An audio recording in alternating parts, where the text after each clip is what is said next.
1994 November മാസം 25 കൂത്തുപറമ്പ് വെടിവെപ്പ് നടക്കുന്നത്. ആ സംഭവ വികാസത്തെക്കുറിച്ച് മനസ്സിലാക്കുന്നതിന് മുൻപ് 8 വർഷങ്ങൾക്ക് മുൻപ് നടന്ന ചില കാര്യങ്ങൾ കൂടി നമ്മൾ അറിയണം.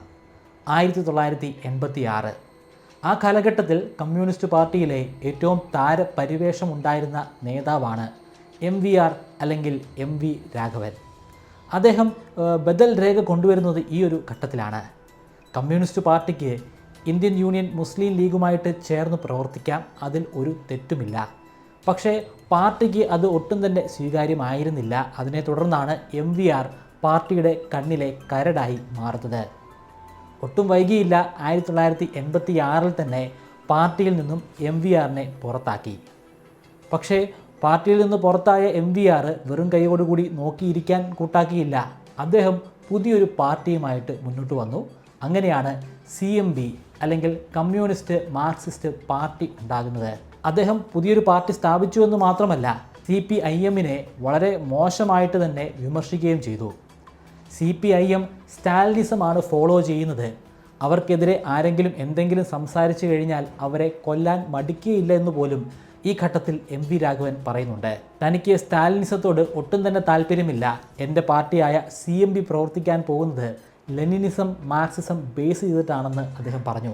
K കരുണാകരനും മുസ്ലിം ലീഗും MVRനെയും അദ്ദേഹത്തിൻ്റെ CMB എന്ന പാർട്ടിയെയും രണ്ട് കൈയും നീട്ടി സ്വീകരിച്ചു. അങ്ങനെയാണ് 1991 നടന്ന ഇലക്ഷനിൽ CMB UDFൻ്റെ ഒപ്പം നിന്ന് മത്സരിക്കുകയും വിജയിക്കുകയും ചെയ്തു. K കരുണാകരൻ അടുത്ത മുഖ്യമന്ത്രിയായി. MV രാഘവൻ മന്ത്രിയായി. അദ്ദേഹത്തിന് സഹകരണ മന്ത്രിസ്ഥാനമാണ് ലഭിച്ചത്. ഇത് വലിയ രീതിയിൽ തന്നെ CPIMനെയും അവിടുത്തെ അണികളെയും ചൊടിപ്പിച്ചു. കാരണം ഈ സഹകരണ മന്ത്രി സ്ഥാനത്തിനും കമ്മ്യൂണിസ്റ്റുകാർക്കും തമ്മിൽ വലിയ ബന്ധമുണ്ട്. കാരണം കമ്മ്യൂണിസ്റ്റുകാർ ധാരാളമായിട്ടുള്ള കോപ്പറേറ്റീവ് ബാങ്കുകളൊക്കെ ഈ മന്ത്രിയുടെ കീഴിലായിരിക്കും വരിക. പിന്നീട് 1993 പരിയാരം മെഡിക്കൽ കോളേജ് സ്ഥാപിതമാകുന്നത്. കേരളത്തിലെ ആദ്യത്തെ കോപ്പറേറ്റീവ് സൊസൈറ്റിയുടെ കീഴിലുള്ള മെഡിക്കൽ കോളേജാണ്. ഇതിനെതിരെ വലിയ രീതിയിലുള്ള പ്രക്ഷോഭങ്ങൾ കമ്മ്യൂണിസ്റ്റ് പാർട്ടി ആരംഭിക്കുന്നു. അതിന് നേതൃത്വം നൽകുന്നത് DYFI എന്ന യുവജന സംഘടനയാണ്.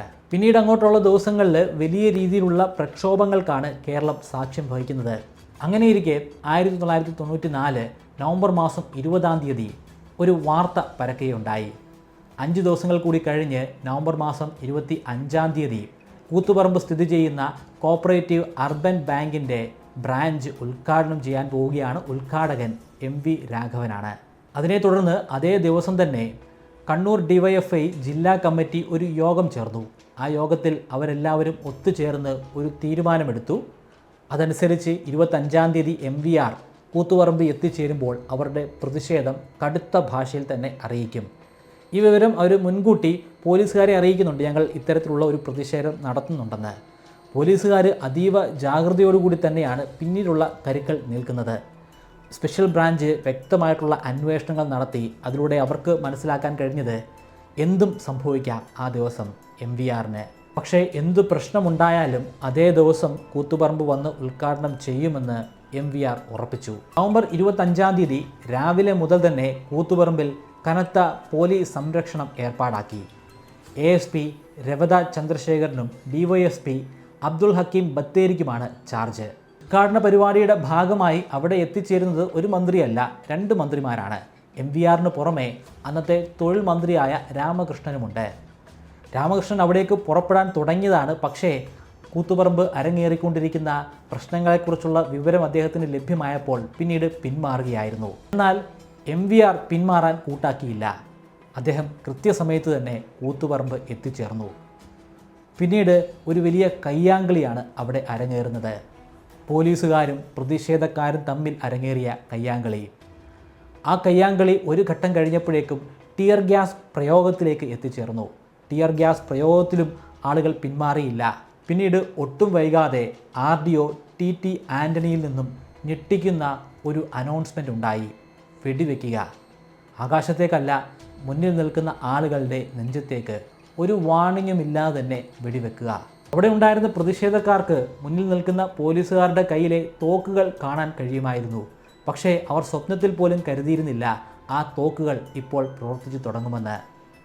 വെടിവെപ്പുണ്ടായതിനെ തുടർന്ന് 5 പേരാണ് മരണമടഞ്ഞത്.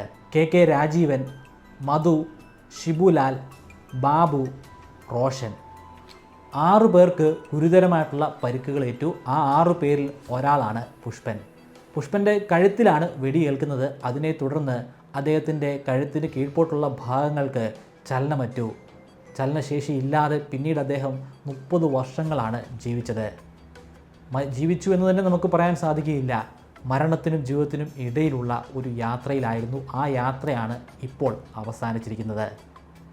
6ഉം 5ഉം മാത്രമല്ല ഈ സംഖ്യ, 100-ലധികം ആളുകൾക്ക് പരിക്കുകൾ ഏറ്റിട്ടുണ്ട്. അന്നത്തെ ആ പ്രതിഷേധത്തിന് നേതൃത്വം നൽകിയത് കണ്ണൂരിലെ DYFIയുടെ സെക്രട്ടറി ആയിരുന്ന M. സുരേന്ദ്രനാണ്. M. സുരേന്ദ്രൻ പറഞ്ഞത് ഒരു പ്രകോപനവുമില്ലാതെ തന്നെ പോലീസുകാർ അവരെ ആക്രമിക്കുകയായിരുന്നു എന്നാണ്. ആക്രമണത്തിന് ഇടയിൽ തന്നെ അവർ കണ്ണീർ വാതകം പ്രയോഗിച്ചു. അതിനുശേഷമാണ് വെടിവെപ്പുണ്ടായത്. ഒരു രീതിയിലുള്ള വാണിങ്ങും ലഭിച്ചില്ല. അതിനിടയിൽ എപ്പോഴോ അദ്ദേഹം ബോധരഹിതനായി. പിന്നീട് ബോധം വീഴുമ്പോൾ പോലീസുകാർ വീണ്ടും ലാത്തി വീശുകയാണ്. ഞങ്ങളെ ഇനി തല്ലരുത്, അറസ്റ്റ് ചെയ്ത് നീക്കിക്കൊള്ളാൻ M. സുരേന്ദ്രൻ അവരോട് പറഞ്ഞു. പക്ഷേ അത് കേൾക്കാൻ അന്നത്തെ ASP കൂട്ടാക്കിയില്ല. അന്ന് കൊല്ലപ്പെട്ട മധുവിൻ്റെ അനിയനായ മനോജും ഈ ഒരു പ്രക്ഷോഭത്തിലുണ്ടായിരുന്നു. മനോജിൻ്റെ കൺമുൻപിൽ വെച്ചാണ് ഒരു പോലീസുകാരൻ മധുവിനെ വെടിവെക്കുന്നത്. വെടികൊണ്ടതിന് ശേഷം മധു മനോജിനോട് പറയുന്നത് ഓടി രക്ഷപ്പെടാനാണ്. പക്ഷേ മനോജ് ഓടി രക്ഷപ്പെടുന്നില്ല. മനോജിൻ്റെ മടിയിൽ കിടന്നാണ് മധു മരണമടയുന്നത്. അതിനുശേഷമുള്ള ദിവസങ്ങൾ കേരളം നിന്ന് കത്തുകയായിരുന്നു എന്ന് പറഞ്ഞാൽ അതിലൊട്ടും തന്നെ തെറ്റില്ല. 500ഓളം ട്രാൻസ്പോർട്ട് ബസ്സുകളാണ് നശിപ്പിച്ചത്. സർക്കാർ ഓഫീസുകളൊക്കെ കയ്യേറി, അവിടെ കണ്ണിൽ കണ്ടതൊക്കെ കത്തിച്ച് നശിപ്പിച്ചു. വലിയ രീതിയിലുള്ള നാശനഷ്ടമാണ് ആ ചുരുങ്ങിയ ദിവസങ്ങൾക്കുള്ളിൽ കേരളത്തിൽ സംഭവിക്കുന്നത്. MV രാഘവൻ ഒളിവിൽ പോയി. മറ്റ് UDF നേതാക്കന്മാർക്കും പോലീസിൻ്റെ സഹായമില്ലാതെ വെളിയിൽ ഇറങ്ങാൻ സാധിക്കുകയില്ല എന്നുള്ള ഒരവസ്ഥയുണ്ടായി. കുറച്ച് ദിവസങ്ങൾക്ക് ശേഷം കെ. കരുണാകരന് മുഖ്യമന്ത്രി സ്ഥാനം രാജിവെക്കേണ്ടി വന്നു. കൂത്തുപറമ്പ് ഇൻസിഡൻറ്റ് മാത്രമല്ല, വേറെയും ചില സാഹചര്യങ്ങളുണ്ടായിരുന്നു. അതിനെ തുടർന്ന് AK ആൻ്റണി അടുത്ത മുഖ്യമന്ത്രിയായി മാറി. 1996 അടുത്ത ഇലക്ഷൻ നടക്കുന്നത്. സ്വാഭാവികമായിട്ടും ആ ഇലക്ഷനിൽ വിജയിക്കുന്നത് കമ്മ്യൂണിസ്റ്റ് പാർട്ടിയാണ്. നയനാർ സർക്കാർ അധികാരത്തിൽ വന്നു. അതിനുശേഷമാണ് ഒരു ജില്ലാ ജഡ്ജി ആയിരുന്ന K. പത്മനാഭൻ നായരെ എൻക്വയറി കമ്മീഷനായിട്ട് നിയമിക്കുന്നത്. 1 വർഷം കഴിഞ്ഞ് 1997 തന്നെ അദ്ദേഹം കമ്മീഷൻ റിപ്പോർട്ട് സമർപ്പിച്ചു. ആ റിപ്പോർട്ടിൻ്റെ അടിസ്ഥാനത്തിൽ 1ാം പ്രതിയായിട്ട് മാറുന്നത് MV രാഘവനാണ്.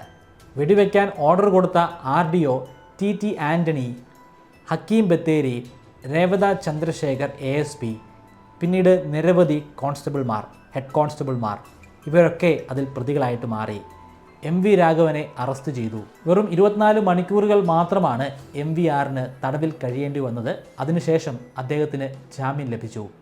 പിന്നീട് കേസ് ഹൈക്കോടതിയിലും സുപ്രീം കോടതിയിലും ഒക്കെ പോയി. പക്ഷേ അതുകൊണ്ടൊന്നും കാര്യമായിട്ടുള്ള പ്രയോജനമുണ്ടായില്ല. റിപ്പോർട്ടിൻ്റെ അപര്യാപ്തതയാണെന്നാണ് മനസ്സിലാക്കാൻ സാധിക്കുന്നത്. ഹൈക്കോടതിയിൽ പോയപ്പോൾ തന്നെ ആ റിപ്പോർട്ടിലുണ്ടായിരുന്ന പല കാര്യങ്ങളും വെട്ടിക്കുറച്ചു. സുപ്രീം കോടതിയിൽ പോയപ്പോൾ പിന്നെയും വെട്ടിക്കുറച്ചു. ഒടുവിൽ ശിക്ഷിക്കാൻ മാത്രമുള്ള തെളിവുകൾ അതിലുണ്ടായിരുന്നില്ല, അല്ലെങ്കിൽ സാഹചര്യങ്ങൾ അതിലുണ്ടായിരുന്നില്ല. അന്നത്തെ പ്രതിഷേധം വിദ്യാഭ്യാസ കച്ചവടത്തിനെതിരെയായിരുന്നു. പക്ഷേ അത് കഴിഞ്ഞ് അധികാരത്തിൽ വന്ന കമ്മ്യൂണിസ്റ്റ് ഗവൺമെൻറ്, നയനാറിൻ്റെ കീഴിലുണ്ടായിരുന്ന ഗവൺമെൻറ് ശരിക്കും പ്രൈവറ്റൈസേഷൻ ആരംഭിക്കുകയാണ് ഉണ്ടായത്. അന്നത്തെ വിദ്യാഭ്യാസ മന്ത്രി PJ ജോസഫാണ്. അദ്ദേഹമാണ് ഇതിനെല്ലാം നേതൃത്വം കൊടുത്തത്. അത് കഴിഞ്ഞു വന്ന AK ആൻ്റണി വലിയ രീതിയിൽ തന്നെ പ്രൈവറ്റൈസേഷൻ വിദ്യാഭ്യാസ മേഖലയിൽ നടപ്പിലാക്കി. അതിനും ശേഷമാണ് VS അച്യുതാനന്ദൻ അധികാരത്തിൽ വരുന്നത്.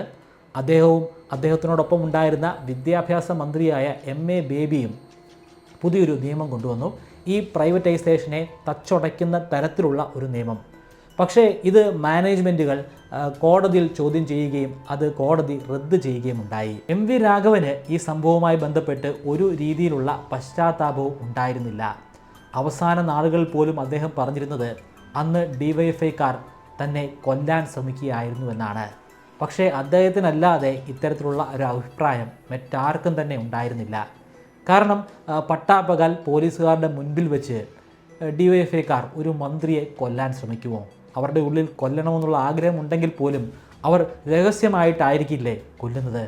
അന്ന് DYFIക്കാരുടെ പ്രതിഷേധമുണ്ടാകുമെന്ന് മനസ്സിലാക്കി മന്ത്രി രാമകൃഷ്ണൻ പിന്മാറിയതുപോലെ MV രാഘവനും പിന്മാറിയിരുന്നെങ്കിൽ ആ മരിച്ച 5 പേരും ഒരുപക്ഷെ ഇപ്പോഴും ഇവിടെ ഉണ്ടായിരുന്നേനെ. അല്ലെങ്കിൽ അന്ന് പരിക്കേറ്റ ആളുകൾക്ക് അത്രയും ദാരുണമായിട്ടുള്ള ഒരു ജീവിതം പിന്നീട് ഉണ്ടാവുകയില്ലായിരുന്നു. അതുമല്ലെങ്കിൽ വെടിവെക്കുന്നതിന് മുൻപ് ഒരു വാണിംഗ് കൊടുത്തിരുന്നെങ്കിൽ, അതുമല്ലെങ്കിൽ ആദ്യത്തെ റൗണ്ട് വെടികൾ ആകാശത്തേക്കാണ് വെച്ചിരുന്നതെങ്കിൽ അവിടെ ഉണ്ടായിരുന്ന ആളുകൾ, ആ ചെറുപ്പക്കാർ അവിടെ നിന്നും ഓടി രക്ഷപ്പെട്ടേനെ. ഇങ്ങനെ ദാരുണമായിട്ടുള്ള നാണം കെട്ട ഒരു ചരിത്രം കേരളത്തിന് ഉണ്ടാകില്ലായിരുന്നു. പിന്നീട് എന്താണ് സംഭവിച്ചത്? പ്രൈവറ്റൈസേഷന് എതിരെ സമരം നടത്തിയതാണ് അന്ന് കൂത്തുപറമ്പിൽ.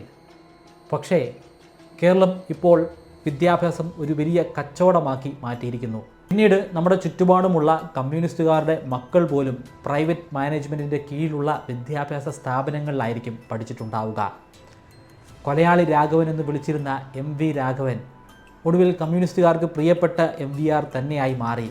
അദ്ദേഹത്തിൻ്റെ അവസാന കാലഘട്ടങ്ങളിലൊക്കെ അദ്ദേഹം കമ്മ്യൂണിസ്റ്റ് പാർട്ടിക്ക് വേണ്ടി നേടിക്കൊടുത്തിട്ടുള്ള നേട്ടങ്ങളെക്കുറിച്ചാണ് മിക്ക കമ്മ്യൂണിസ്റ്റുകാരും വാതോരാതെ സംസാരിച്ചത്. ഇതേ MVRൻ്റെ മകനായ MV നികേഷ് കുമാറിനെ ഒരു ഇലക്ഷനിൽ കമ്മ്യൂണിസ്റ്റ് പാർട്ടിയുടെ തന്നെ CPMൻ്റെ തന്നെ സീറ്റ് കൊടുത്ത് മത്സരിപ്പിച്ചു. അന്ന് അദ്ദേഹത്തിനു വേണ്ടി വോട്ട് ചോദിക്കാൻ പോയത് ഇതേ DYFIക്കാരായിരുന്നു. ഇനി ഒരിക്കലും ഒരു കൂത്തുപറമ്പ്, ഒരു പുഷ്പൻ നമ്മുടെ ഈ കൊച്ചു കേരളത്തിൽ ആവർത്തിക്കുകയില്ല എന്ന് നമുക്ക് ആഗ്രഹിക്കാം.